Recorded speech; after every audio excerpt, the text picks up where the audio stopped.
Bonjour à vous, bonne année. J'espère que vous êtes entrés dans cette année 2023 en fluidité et que tout va pour le mieux pour vous. Je vous fais une vidéo pour cette période hivernale sur la base de l'ingresse, c'est-à-dire l'entrée du soleil en Capricorne qui a eu lieu le 21 décembre et qui va couvrir la période. Donc c'est le quatrième trimestre pour moi de l'année qui a commencé au mois de mars 2022 et qui va s'achever au mois de mars 2023. Donc on est dans cette période d'hiver qui est en fait le résumé, la fin de cette période, de cette année zodiacale débutée en mars 2022 et qui va se terminer le 21 mars 2023. Alors j'aimerais juste parler d'abord du premier mot-clé qui est en lien avec ce thème. Et le mot-clé, c'est autonomie spirituelle. Autonomie spirituelle, on va voir les différentes positions des planètes par rapport à cette ingresse au moment où le Soleil est donc rentré en Capricorne. Donc on parle de résistance positive. Résistance positive, le signe du Capricorne est important. Il y a 4 planètes dans le signe. Le Soleil, bien évidemment, Vénus, Mercure et Pluton. Tout ça nous donne cette capacité de résistance positive qui nous est demandé de trouver en nous appuyant sur des valeurs qui soient saines, sur un mental qui soit le plus fort possible, où on va déployer un maximum de discernement et de capacité de voir au-delà des apparences. Ce qui nous est demandé aussi, c'est de faire le tri entre les valeurs saines et les valeurs à laisser de côté, qui ne nous servent absolument à rien, et qui peuvent même être destructrices parce qu'on sent qu'il y a une aspiration à la libération. Donc, avec Mercure en Capricorne, il y a une demande de clarification et de discernement, notamment au niveau des priorités. Savoir quelles sont nos priorités, qu'est-ce qui est le plus important dans notre vie personnelle, et ne pas se prendre la tête, mais laisser aller les choses en observateur ou en observatrice, parce que quand on observe les choses de manière détachée, c'est-à-dire sans juger, sans se laisser prendre par les émotions, on a l'opportunité de voir ce qu'on ne voit pas en temps normal, et la simple observation transforme déjà l'expérience qu'on fait dans ce qu'on observe. Et d'ailleurs, j'ai fait une vidéo à ce sujet, je vous mettrai le lien en dessous de celle-ci. Donc, il faut s'attacher aux valeurs qui sont des valeurs impersonnelles. Donc, c'est le moment de développer des valeurs qui résistent au temps. Vénus, les valeurs dans le signe du Capricorne, il y a un aspect d'intemporalité et de résistance dans le temps, et s'interroger sur quelles sont ces valeurs qui résistent au temps.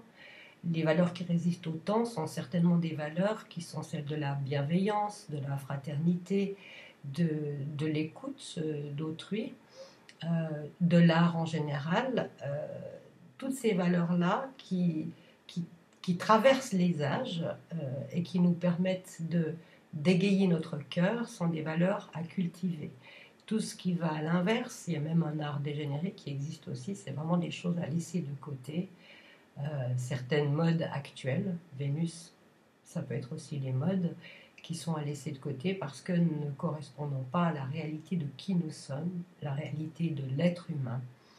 Donc, faire le tri au niveau des valeurs et élever les valeurs les plus importantes à nos yeux, celles que nous ressentons comme étant justes, qui sont porteuses d'avenir et d'espérance, ça c'est les valeurs à cultiver. Évidemment, on vit dans une société de l'instantané, où on veut que les désirs soient satisfaits dans l'immédiat. Et les valeurs qui sont essentielles sont des valeurs qui ne vont pas dans ce sens-là, justement, parce que c'est quelque chose qu'on cultive. C'est comme cultiver son jardin, en fait. On peut voir ça comme ça. Nos valeurs, on peut les voir comme notre jardin intérieur. Et qu'est-ce qu'on a envie de cultiver comme valeurs en nous qui sont destinées à donner du fruit. Donc, quand on s'occupe d'un jardin, eh bien, il faut retourner la terre. Voilà. Ce n'est pas la saison en ce moment, mais on peut déjà réfléchir aux valeurs qu'on a envie de cultiver, préparer notre terre intérieure pour pouvoir semer les graines de ces valeurs-là afin qu'à l'avenir, elle nous donne de magnifiques fruits, des fruits d'abondance, des fruits de fraternité, des fruits de partage. Évidemment, ben, voilà, c'est cette notion d'élever la pensée, les valeurs donc avec le sentiment, mais aussi notre volonté. Et il y a cette importance aussi d'avoir un regard sur soi qui soit quand même bienveillant, parce qu'il y a tout un travail qui nous est demandé de retour sur nous-mêmes. L'hiver, c'est une saison qui s'y prête particulièrement, le retour sur soi, retourner à l'intérieur de soi, lâcher un peu l'extérieur. Ok, on est au courant de ce qui se passe à l'extérieur, mais le plus important, c'est vraiment d'aller voir en soi et avec un regard de bienveillance, voir tout ce qu'on porte en nous, y compris les choses qui nous dérangent, y compris ce qu'on appelle l'ombre, nos faiblesses, nos défauts, les voir tels qu'ils sont, mais avec bienveillance, sans jugement. Parce que grâce à cette bienveillance, en les acceptant telles qu'elles sont, ces tendances-là ou ces faiblesses, eh bien, on leur donne l'opportunité de se transformer. Quand on juge, on bloque l'énergie, alors que quand on accueille avec bienveillance, sans pour autant se faire d'illusions, bien sûr, bienveillance ne veut pas dire qu'on est OK avec ces valeurs-là ou avec ce qu'on peut ressentir ou avec ses faiblesses. Néanmoins, c'est une possibilité qu'on leur donne d'avoir moins d'emprise sur nous, parce que tant qu'on se bat avec soi-même, ben, on n'avance pas. On a des défauts, on n'est pas parfait, j'aime à dire qu'on n'est pas parfait, mais qu'on est perfectible, et l'essentiel, il est là finalement, c'est d'être perfectible. Il va falloir faire attention aussi à l'inertie des habitudes et des attentes. On vit dans une période un petit peu particulière, on en a un petit peu ras-le-bol de tout ce qui s'est passé depuis 2-3 ans, on a envie que les choses bougent, et le risque avec cette attitude-là, c'est d'attendre que ça vienne de l'extérieur. Mais en fait, c'est quelque chose qui peut venir que de l'intérieur de nous-mêmes. Et par rapport aux habitudes aussi, revoir quelles sont nos habitudes au quotidien. Est-ce qu'il n'y a pas quelque chose qu'on pourrait lâcher, quelque chose qu'on pourrait changer, qui nous permette de nous sentir mieux, plus alignés avec nous-mêmes, et sans attendre qu'il y ait quoi que ce soit qui sorte de l'extérieur, qui vienne à nous. Donc ce travail d'inertie par rapport aux habitudes qu'on aurait à lâcher, et lâcher les attentes, pour se concentrer sur nous-mêmes et notre cœur, c'est un travail qui nous est demandé durant toute cette période d'hiver jusqu'au mois de mars. J'ai parlé de la bienveillance aussi. On peut aussi avoir peur de perdre, et c'est vrai que vu ce qui se passe actuellement, notamment au niveau des énergies et du renchérissement de celles-ci, on ne va pas parler ici des causes pour lesquelles ceci est arrivé, mais la peur de perdre ses possessions, de perdre ses biens, de perdre son boulot, c'est quelque chose de très prégnant et c'est une réalité. Maintenant, par rapport à ça, la planète qui représente ça, c'est Saturne, dans le signe du Verseau, dans le thème, qui est un thème solaire que j'ai monté pour cette ingresse du Capricorne. Saturne se trouve dans la maison 2, qui est la maison des biens, des gains, mais pas que, c'est aussi une maison de valeurs et de talents personnels. Donc, le fait que Saturne soit quand même dans un signe qu'il gouverne, ça adoucit déjà ce passage, et il nous propose de renoncer à nos peurs. Ça peut être aussi de renoncer à certaines relations, à un certain type de vie, une manière de concevoir notre vie. On a toujours l'opportunité de changer notre façon de voir les choses. Ça peut être aussi, comme je le disais avant, de renoncer à certaines valeurs qui sont des valeurs qui sont maintenant dépassées. C'est vraiment donner place à ces valeurs qu'on a envie de voir dans le monde, c'est-à-dire commencer à les manifester. Quand on a le sentiment de manquer de quelque chose, la première chose à faire, c'est d'essayer de le donner aux autres. Alors ça paraît idiot parce qu'on se dit, oui, mais si je ne possède pas ça, comment je peux donner aux autres ? Si vous avez peur, rassurez les autres. Si vous manquez de foi, essayez de donner de la foi aux autres ou de l'espérance aux autres. Et en faisant ça, j'ai un ami qui dit, en jouant le rôle, on devient le rôle. Eh bien, mettez ces habits-là, sans vous illusionner sur vous-même, bien sûr, mais faites cet effort-là d'encourager les autres et vous verrez que le courage va grandir en vous. Et voilà, c'est vraiment quelque chose d'extrêmement fort comme exercice à faire et qui donne des résultats. Il y a aussi une notion d'être fier de nos qualités, une fierté légitime de nos qualités, de nos talents, de notre créativité. Mettre c'est un petit peu l'opportunité de passer en revue toutes les qualités qu'on possède. Alors il y a aussi les défauts bien sûr, mais je disais avant qu'il fallait les accueillir avec bienveillance. Mais il y a aussi cette notion de nos capacités, nos qualités, de les reconnaître et d'avoir une légitime fierté vis-à-vis de celles-ci pour contrebalancer. Voilà, des fois on est trop dans le jugement par rapport à soi. Non, il faut que l'équilibre se fasse entre ces qualités qu'on porte en nous et les faiblesses qui sont, ma foi, si on les accueille telles qu'elles sont, qui vont, parce qu'on les accueille, pouvoir être petit à petit amenées à être transformées. Il faut aussi, j'aime pas trop le terme il est important de ne plus avoir peur d'agir, de penser et de faire les choses de manière différente de la moyenne de ce que font les gens d'ordinaire. Mais c'est quelque chose qu'on fait entre soi et soi dans un premier temps. C'est des attitudes qu'on décide d'avoir à l'égard des autres.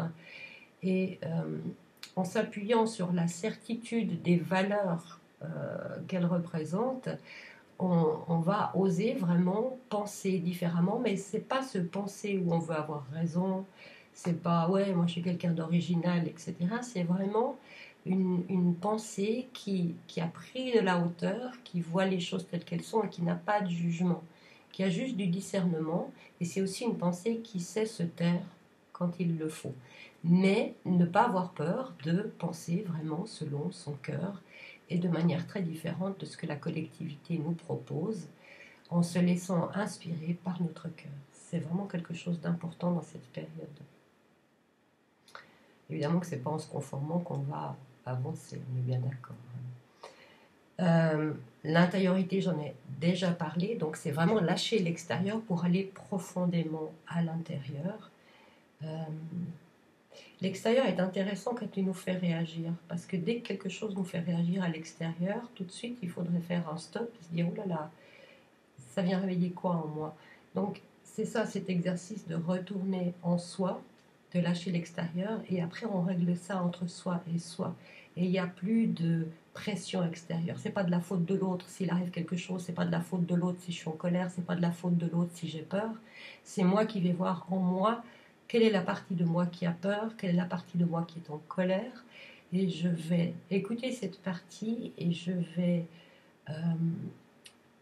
lui donner le droit d'exister, mais sans prendre le pouvoir sur tout le reste. Je reviens en moi et j'essaie de comprendre en moi ce qui se passe par rapport à ce qui m'a touché. Donc c'est vraiment ça, on lâche l'extérieur pour aller à l'intérieur, parce qu'on sait très bien que quand on va à l'intérieur et que on suit, on s'ouvre à qui on est vraiment, il y a quelque chose qui change en nous, et après nos perceptions vis-à-vis de l'extérieur, il y a quelque chose qui change. On n'est plus heurté de la même manière parce qu'on est passé à une compréhension différente. Mais pour ça, ça demande de la patience. Le Capricorne, c'est aussi le signe de la patience. Ça demande d'être patient avec nous-mêmes et de remettre l'ouvrage sur le métier plusieurs fois de suite jusqu'à temps qu'on y arrive, et d'avoir une certaine indulgence avec nous-mêmes. C'est vraiment quelque chose d'important. Je pense que c'est une période qui nous propose d'apprendre à devenir nos propres guides.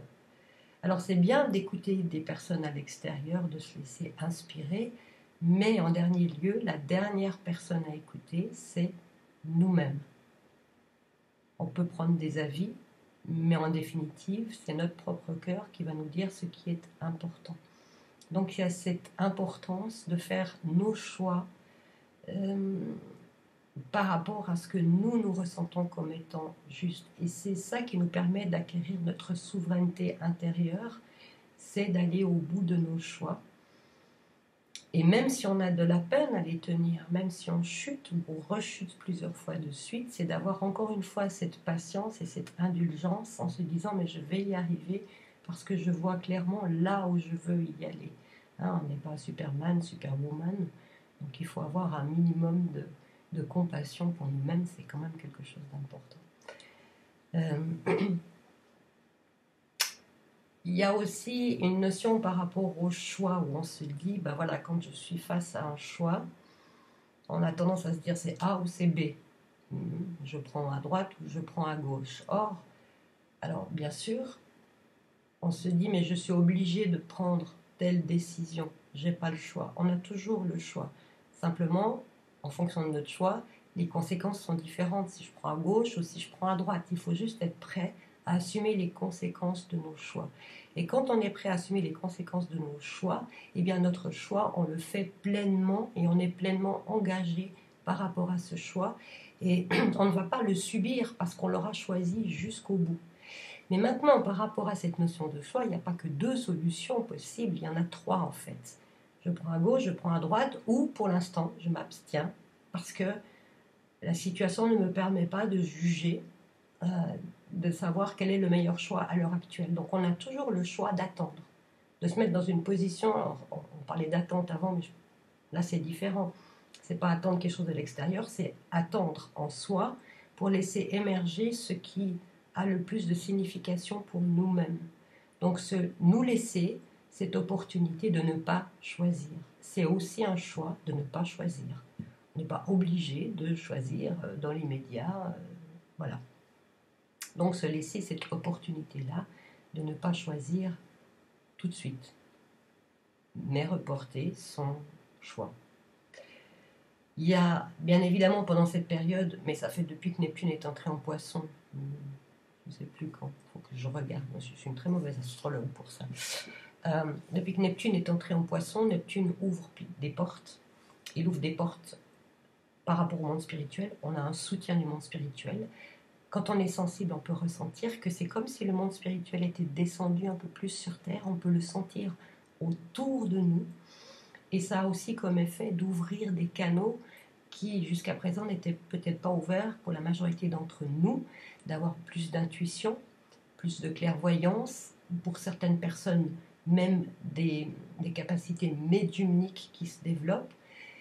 Mais attention parce que c'est Neptune, et Neptune demande toujours d'avoir du discernement, parce que on peut recevoir des inspirations. Maintenant, il faut toujours mettre ces inspirations à l'épreuve de la réalité, à savoir ce que peuvent valoir ces inspirations que nous recevons, afin de ne pas se laisser entraîner par une sorte d'euphorie qui nous serait préjudiciable. Donc, l'inspiration, oui, présence du monde spirituel, oui, mais le discernement, se laisser inspirer et mettre ces inspirations à l'épreuve de la réalité, voir le poids qu'elles peuvent avoir. Neptune, ce n'est pas une planète de poids.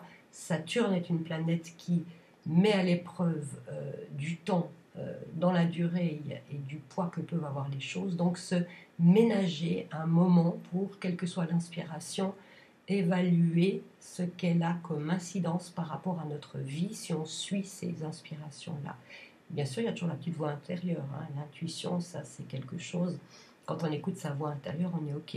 Moi, je parle vraiment de cette notion d'écouter, pas en soi, mais des inspirations qui viennent du monde spirituel. Donc, prudence avec ça, de ne pas se laisser happer par un enthousiasme dithyrambique qui pourrait se retourner contre nous-mêmes. Alors, il y a autre chose qui ressort de ce thème, c'est un Jupiter en maison 4 en Bélier. Jupiter, placé dans cette position, ça nous dit que c'est un bon moment pour des nouvelles initiatives, c'est un bon moment pour l'auto-entrepreneuriat, parce que avec tout ce qui arrive à l'heure actuelle, on peut dire que on est d'une certaine manière poussé à découvrir quelles sont nos ressources personnelles. Si on est engagé dans un job quel qu'il soit et que pour une raison ou pour une autre on perd ce job, où il y a des pressions, etc., eh bien, on est poussé à aller chercher en nous quelles sont nos ressources qui nous permettraient de nous créer un métier, en fait. de nous mettre à notre compte. C'est pour ça que je parle d'auto-entrepreneuriat et de se faire suffisamment confiance pour oser quelque chose qui nous a toujours plu et qu'on n'a pas osé jusqu'à présent. Alors je sais qu'il y a certaines personnes qui s'y sont déjà mises, c'est mon cas aussi, parce que j'étais pas encore complètement indépendante jusqu'en juillet de l'année passée, juillet 2021, j'avais encore un job à côté. Si on suit nos aspirations, qu'on fait ce qu'on aime et qu'on a le courage de faire le pas en avant, eh bien la providence se met en route. Il y avait un très beau poème de Goethe à ce sujet, je ne pourrais pas le citer de mémoire malheureusement, et qui dit qu'à partir, il parle de l'audace qui a du génie. À partir du moment où on ose vraiment quelque chose qu'on ressent, je ne dis pas de se précipiter sur quelque chose qu'on voit à l'extérieur qui nous plairait. Il s'agit d'abord d'aller à l'intérieur de soi pour voir qu'est-ce qui nous plaît, qui on est, sur cette base-là, d'une manière réaliste quand même, avoir l'audace de « ouais, ok, j'y vais ». Si on met en place quelque chose qui nous tient vraiment à cœur et qu'on se dit « ok, j'ai vraiment envie de faire ça », eh bien là, vous pouvez être sûr que la providence va se mettre en marche et que vous allez avoir les opportunités, les personnes que vous avez à rencontrer, les événements, tout ça va commencer à s'aligner parce que vous êtes en train de suivre votre aspiration et votre propre alignement.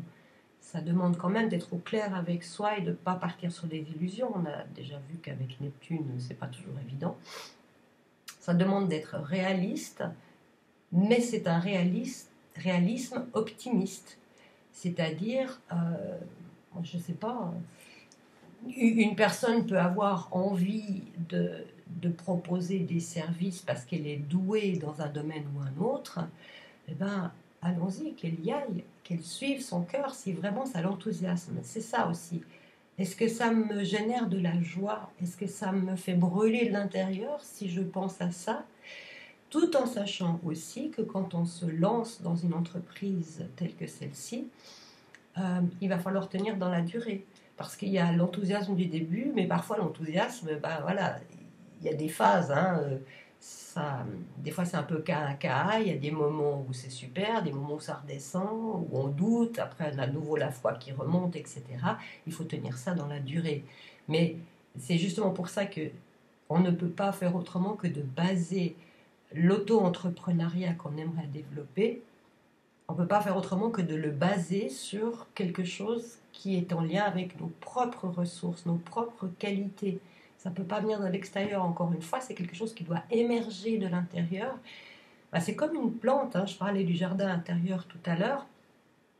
Si on plante une graine, on va l'arroser de manière à ce qu'elle pousse, puis qu'elle nous donne ses fruits. Et ça va marcher parce que c'est notre propre plante intérieure qui pousse et qui donne ses propres fruits. Donc avoir cet optimisme-là, un optimisme réaliste, et le tenir dans la durée, mais c'est une période qui est favorable au fait de lancer des initiatives et de suivre vraiment ce qu'on ressent comme étant juste. Maintenant, pour certaines personnes, ça peut ne pas être l'auto-entrepreneuriat, ça peut être le fait de se trouver des nouvelles racines, soit parce qu'on va plus profondément en soi, soit parce qu'on ressent qu'on a envie de déménager parce que la région où on habite ou le pays où on habite ne nous convient plus et qu'on va émigrer ou se rendre dans une autre région. Donc, pour certaines personnes, ça va plutôt prendre l'aspect d'un déménagement ou d'une émigration, ou alors, intérieurement, d'aller chercher plus profondément en soi des racines qui soient suffisamment solides, qui sont des racines spirituelles, c'est-à-dire qui suis-je en tant qu'être spirituel, sans se prendre la tête. C'est important, ne pas se prendre la tête, faire confiance à la vie, parce que si on a une requête authentique par rapport à « j'aimerais savoir qui je suis moi vraiment », eh bien la vie, si la demande est honnête et sincère, avec le cœur ouvert, la vie va nous donner les réponses. Si on ne les trouve pas tout de suite en nous, autour de nous, à travers les événements, les rencontres qu'on a, eh bien la vie va nous donner des éléments de réponse. Et la foi, elle vient de là aussi. La foi, ce n'est pas une croyance. La croyance, c'est quelque chose qu'on nous inculque de l'extérieur. La foi, c'est je ressens que ça me parle, ça résonne en moi. J'ai envie de suivre cette impulsion-là et je vais la mettre en pratique. Je ressens que j'ai besoin d'aller vers les gens, d'exprimer certaines choses que je n'ai jamais exprimées jusqu'à présent. Eh bien, c'est en mettant ça en pratique qu'on va ancrer notre foi dans la réalité. Hein, ce n'est pas une croyance, c'est vraiment une expérience. Et plus on le fait, plus cette foi va grandir. Ça, c'est quelque chose à expérimenter aussi. Ça nous demande d'avoir du courage et de l'audace. Et le thème de cet hiver 21 décembre 2022 jusqu'à 21 mars 2023, ça va nous demander de faire preuve d'audace aussi, de remettre en question certaines de nos attitudes, d'aller au-delà des apparences et de faire preuve de ce courage et de cette audace pour finalement nous donner notre propre place. Personne ne vous donnera votre place. Il n'y a que nous-mêmes qui pouvons nous donner notre place en reconnaissant qui nous sommes, mais une juste place. On n'est pas au-dessus des autres, on n'est pas en dessous non plus, on est avec les autres. Dans une vidéo, je crois que c'était l'année passée, je parlais de les sociétés.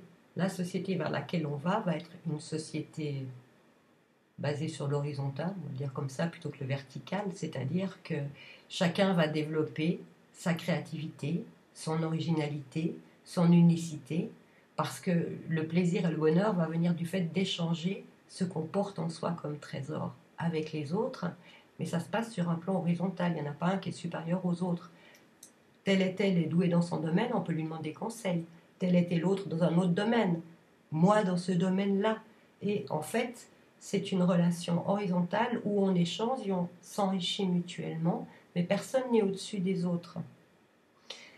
Donc c'est un bon moment, cette période, pour réfléchir à tout ça, puis se dire, tiens, voilà, qu'est-ce que j'ai comme qualité personnelle, qu'est-ce que j'ai envie d'offrir aux autres, comment je me vois dans cet échange avec les autres, et qu'est-ce que je me donne comme moyen pour le faire aussi, concrètement. Je lâche mes attentes et moi j'y vais. J'attends plus que le monde change, j'attends plus un miracle qui vient de l'extérieur, c'est moi qui mets en route ma propre vie.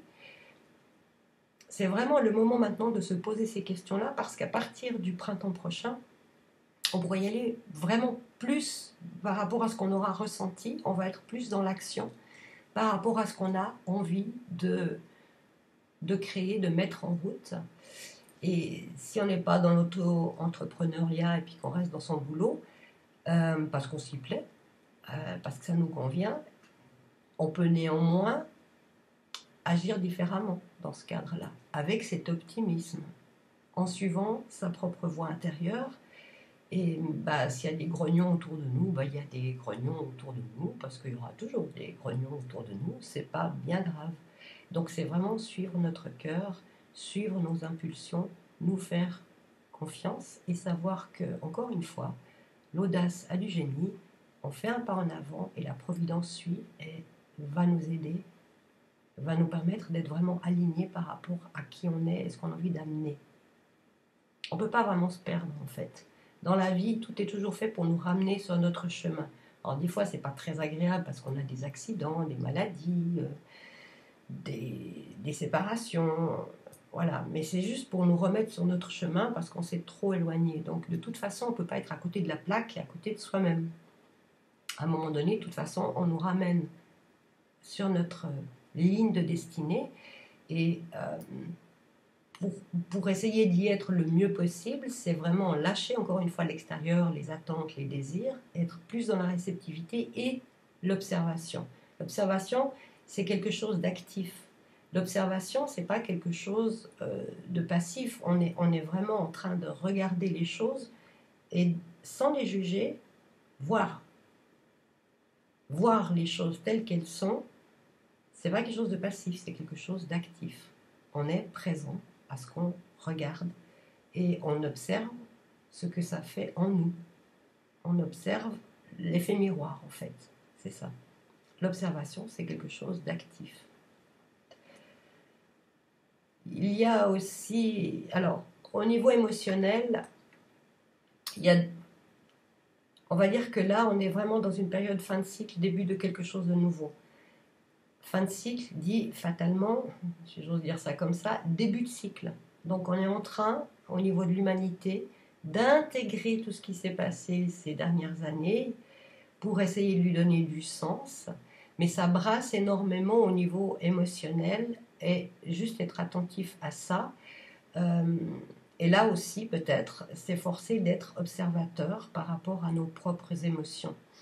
On va être très sensible aux influences collectives, à l'inconscient collectif, au subconscient collectif, parce qu'il y a beaucoup de choses qui sont en ce moment en changement.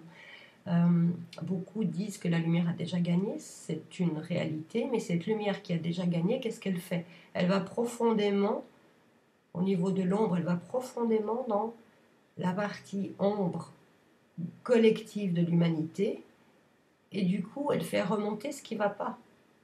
La lumière a déjà gagné, ça ne veut pas dire que youpi, tout est bien, ça veut juste dire que la lumière éclaire ce qui est à lâcher, ce qui est à transcender. Elle nettoie l'ombre. Donc l'ombre, fatalement, remonte. Hein. C'est comme dans le tambour de la machine à laver. L'eau et la lessive fait remonter le sale, ce qui a nettoyé. Voilà, on est un petit peu dans le tambour de la machine à laver au niveau émotionnel. Eh bien, essayons d'être au maximum observateurs de ce qui se passe et de ne pas nous identifier à ce qui remonte, mais d'essayer juste de comprendre que l'humanité est en train de sortir d'une période d'esclavage et petit à petit en train de conquérir sa dignité et sa souveraineté. Si vous le voyez comme ça, c'est beaucoup plus facile d'accepter de passer à travers le tambour de la machine à laver plutôt que d'avoir le sentiment de ne faire que subir les choses, surtout que cette année 2023 va être une année où il y aura énormément d'informations à droite, à gauche, qui viennent, qui sont contradictoires, que ceci, que cela.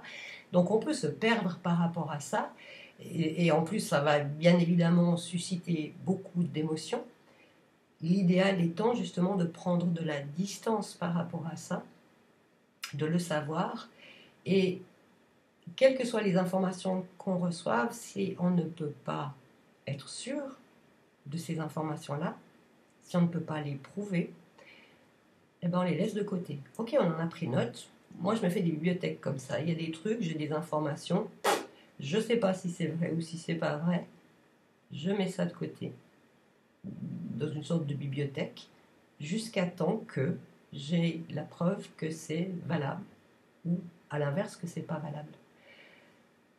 Là, ça va être important parce qu'on va être pris tous au niveau de l'humanité par rapport à ces soubresauts, ce réveil qui est vécu jusque dans l'inconscient, justement. Il y a le réveil de toutes les couches qu'on peut avoir en tant qu'humanité. Et c'est pas évident de traverser ça si on s'identifie à ce qui remonte.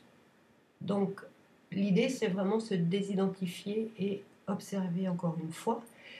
Et ça peut vouloir dire qu'on est traversé par des courants. Tout d'un coup, on peut ressentir de la colère, on ne sait pas pourquoi, de la tristesse, du désespoir, de la haine, de que sais-je. Ok, voilà, ça me traverse. Ce n'est pas à moi. Ça fait partie d'un truc collectif. Parce que si je m'arrête à ça et que je m'identifie à ça, je vais vraiment être mal. Donc c'est juste des courants qui émergent et auxquels on ne s'identifie pas.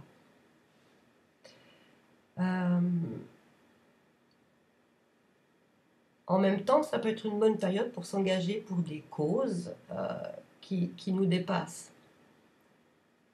On est toujours plus performant si on fait les choses pas uniquement pour satisfaire notre ego.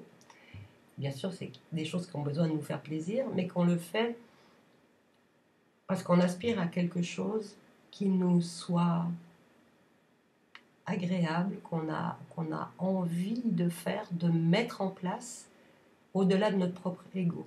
Quelles sont les causes pour lesquelles on a envie de s'engager, qui seront bien sûr en résonance avec les talents qu'on porte en nous. Donc ça, c'est quelque chose d'important aussi.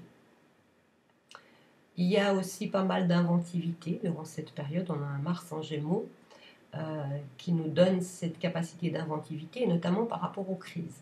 c'est-à-dire de faire preuve d'ingéniosité et de ne pas être dans la dualité action-réaction. C'est pour ça que j'insiste sur l'observation, le fait de prendre un petit peu de recul nous permet de répondre au lieu de réagir. Eh bien, ce Mars en Gémeaux en maison 6 va nous permettre, si on en est conscient, de répondre au lieu de réagir. Sinon, on est dans la dualité, c'est bien, c'est mal, c'est juste, c'est faux, et on n'en sort pas de cette dualité. Donc, ça nous donne la capacité de voir au-delà des apparences et de nous engager pour des causes qui en valent la peine et qui, du coup, vont transcender cette dualité. Le but, c'est d'être serein le plus possible par rapport à cette période, de pouvoir traverser cette période et de se dire que grâce à cette sorte d'agitation qu'il y a en arrière-plan, eh bien d'une certaine manière, ça nous permet, de nous concentrer sur l'essentiel, c'est-à-dire notre cœur, notre vie intérieure, pour une émergence au printemps. Pour qu'à partir du printemps, tout ce qu'on a cultivé intérieurement soit des graines qu'on puisse planter, ou voir éventuellement, s'il y a déjà une plante qui est sortie, qu'on puisse transplanter cette plante pour pouvoir la voir fleurir et s'épanouir.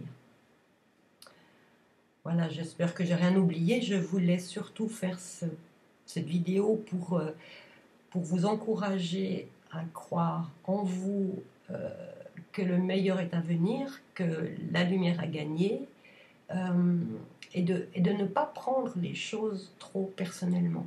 Voilà, les choses arrivent. C'est des choses qui arrivent telles qu'elles arrivent, mais vous n'êtes pas obligé d'y mettre, de vous identifier à ça. Voilà.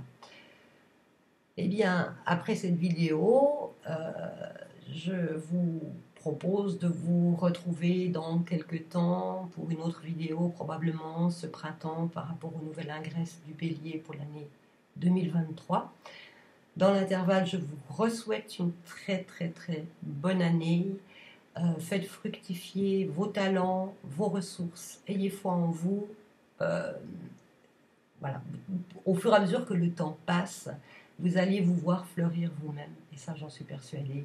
Et je me réjouis de voir chacun d'entre vous fleurir et produire du fruit et ce qu'il a de meilleur en lui.